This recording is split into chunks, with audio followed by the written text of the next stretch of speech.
De politie zegt aanwijzingen te hebben wie de vermoorde vrouw in Koewacht is. Vandaag is er sectie op het lichaam van deze vrouw. Misschien dat we daardoor sneller de identiteit bijvoorbeeld kunnen achterhalen. En verder in deze Zeeland nu. Technische storing veroorzaakt lange files. En te veel ophef over vervuiling, vindt docent.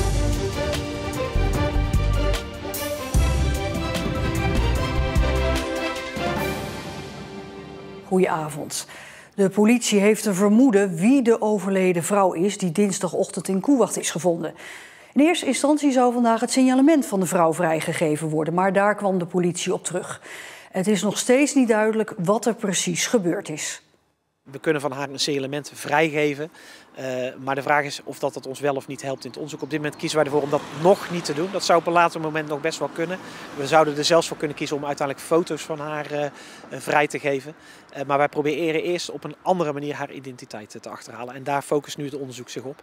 Door het plaatsen van 2 lichtkranten hoopt de politie erachter te komen wat er eigenlijk gebeurd is hier in Koewacht.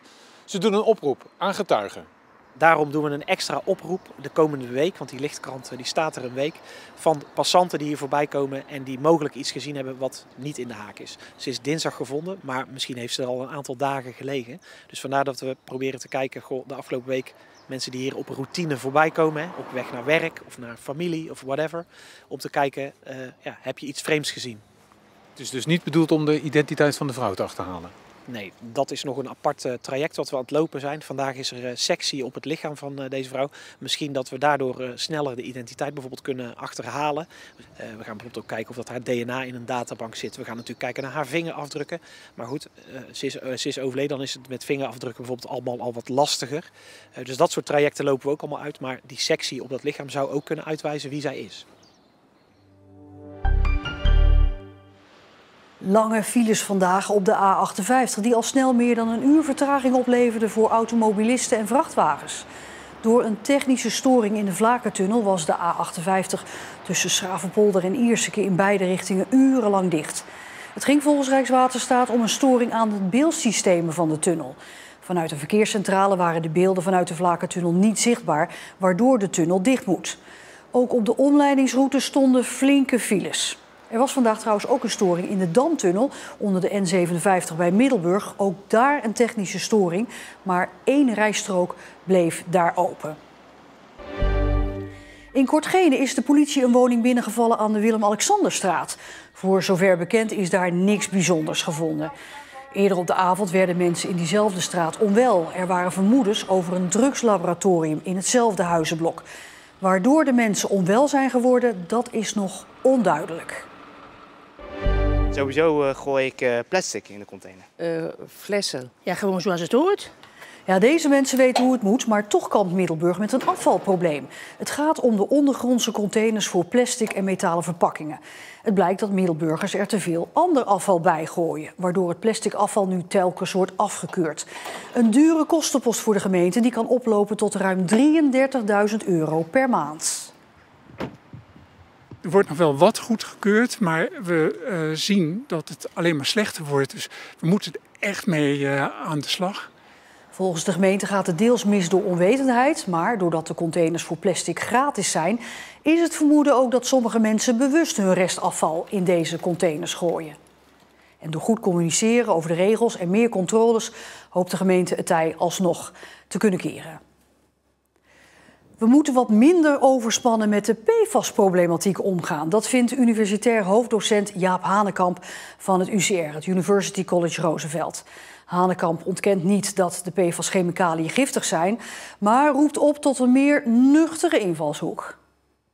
Al jaren berichten de media, waaronder wij, over de gevaren van de zogenoemde PFAS. De chemicaliën die vrijwel niet afbreekbaar zijn, vormen volgens wetenschappers een bedreiging voor onze gezondheid en moeten dus verboden worden. Maar hier aan de University College Roosevelt in Middelburg doseert dokter Jaap Hanekamp. En die vindt dat er nogal overtrokken op de materie gereageerd wordt. Ja, we gaan te overdreven om met de PFAS-materie en het is weer typisch onze voorzorgcultuur waarin wij enorme loep leggen op een groep stoffen waarvan wij niet precies weten hoe ze werken. De invalshoek zoals die nu meestal gehanteerd wordt, is dat de PFAS-chemicaliën, waarvan de meeste vanuit Vlaanderen via de Westerschelde Zeeland instromen, slecht voor onze gezondheid zijn. Dat wordt gebaseerd op onderzoeken die de link leggen tussen PFAS en ziekte. Dat is een standaard probleem in onderzoeksland. Je kunt allerlei correlaties vinden, dus mogelijke verbanden. Maar wat je wil weten is hoe het echt zit. En heel veel van dat soort onderzoek biedt daar geen antwoord op. Daarnaast zegt Hanekamp dat er een enorm verschil is tussen de hoeveelheden PFAS toegepast in onderzoek en wat wij echt binnenkrijgen. Ratten en muizen en andere proefdieren worden blootgesteld aan immense doses. Dat zit echt miljoenen factoren hoger dan onze blootstelling. Daar komt een bepaalde conclusie uit. Maar dan is de volgende vraag, wat is nou de relatie tussen dat soort blootstellingen die immens zijn ten opzichte van onze blootstelling? Die vraag is gewoon niet beantwoord. Professor Jacob de Boer, die regelmatig waarschuwt voor de gevaren van PFAS, reageert desgevraagd via de mail op Jaap Hanekamp. De giftigheid van PFAS is niet op basis van ratten- en muizentesten vastgesteld, maar op basis van epidemiologisch onderzoek. Daarin bleken kinderen die veel PFAS in hun bloed hadden 40% minder goed te reageren op vaccinaties tegen difterie. Dat is een echt gezondheidseffect dus en niet alleen maar een correlatie. Een interessante vraag is nu, hoe reageren de mensen op de berichtgeving rondom de PFAS? Is er ongerustheid, angst of onwetendheid? Alle drie zou je kunnen zeggen. Ja, wat weet u eigenlijk over PFAS?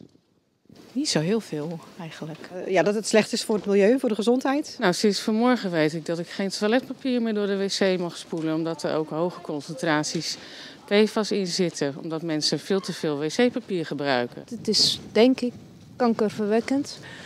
Dus nee, dat is niet goed. Nou, overdreven vind ik het niet. Kijk, het moet wel aangepakt worden. Het is iets wat er niet hoort en voor onze generaties daarna, het wordt alleen maar meer als je er niks mee doet. Dus ik denk dat je zeker er wat mee moet gaan doen. Overdrijven we nu als het gaat om de aanpak van PFAS of niet? Het is als leek moeilijk een oordeel te vormen wanneer de wetenschap verdeeld is.